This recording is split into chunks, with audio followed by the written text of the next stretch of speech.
As an Indiana Pacers fan, I associate the name Danny Granger as being a high-scoring first option who was the leader for the Indiana Pacers in the years following the retirement of Reggie Miller. However, I was thinking about how I have not heard the name Danny Granger since he left Indiana in early 2014, so I figured that's what we would talk about today. In the 2005 NBA Draft, the Indiana Pacers would have the number 17 overall pick in the year following Reggie Miller's retirement. With that selection, they would take 6'9" small forward out of the University of New Mexico. As a rookie, Danny Granger would average a modest 7.5 points per game, along with 5 rebounds on 46% shooting. Some of his best performances that year included a 22-point, 11 rebound, and 3 steal performance against the Hornets, and a 21-point, 12 rebound performance against the Magic, both in dominant victories. The Indiana Pacers would finish with 41 wins and a first-round playoff matchup against the New Jersey Nets. Danny Granger would average 8 points and 5 rebounds and would start 3 of the games, and despite putting up a good fight, the Indiana Pacers would lose in 6. The next 3 years of Danny Granger's career would be the main development years for Danny Granger. He would go from being a young rotational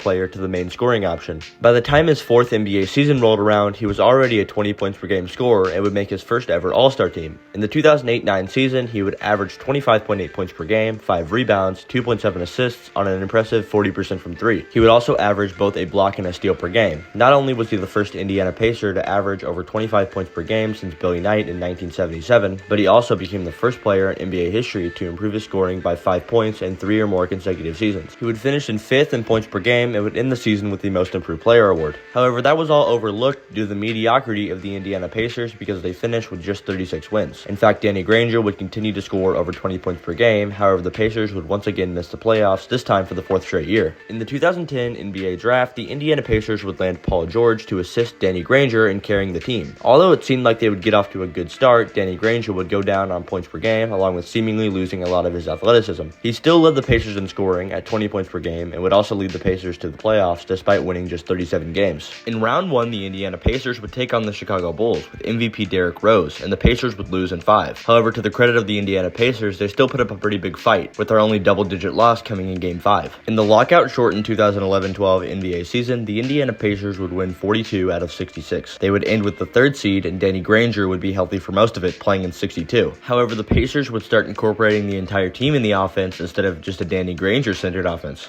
For the first time since the 2007-8 season, Danny Granger would average less than 20 points a night. The Pacers would beat the Orlando Magic in round 1 before going to take on the Miami Heat in round 2, and in a series drawn out to 6 games, Danny Granger would be very inefficient at 37% from the field, en route to a second-round Pacers exit. This would be the last series Danny Granger would play on the Indiana Pacers. Danny Granger would play in just 5 games during the 2012-2013 NBA season, missing the first 55 due to a knee injury. In the 5 games he did play, he looked like a shell of his former self, averaging just 5 points on the worst efficiency of his career. After those 5 games, he would be declared inactive for the remainder of the season, and the Pacers would nearly make an NBA Finals run before running into the Miami Heat and falling. All of this without Danny Granger. Danny Granger would also miss the first 25 games of the 2013-14 NBA season with a strained left calf, and return on December 20th of 2013, where he would score 5 points and a 33-point victory against the Houston Rockets. He played just 29 games for the Pacers and started just 2 of them in the 2013-14 NBA season, averaging just 8.3 points, 3.6 rebounds, 1.1 assists on 22.5 minutes per game. And just like that, he would be out of the Pacers organization because on February 20th of 2014, Granger was traded along with the 2015 first-round pick to the Philadelphia 76ers in exchange for Evan Turner, Lavoy Allen, before being bought out and signing with the Clippers. As a member of the Clippers, he would play 12 games and would average just 8 points before signing with the Miami Heat in July of 2014. However, by the time he was in Miami, his knee problems were too much and had taken over his career and officially derailed it. Danny Granger was an amazing basketball player who just fell as quick as he rose. He'll have a lasting memory in the eyes of NBA fans as a dominant scorer who could get a bucket for the Pacers anytime, any day.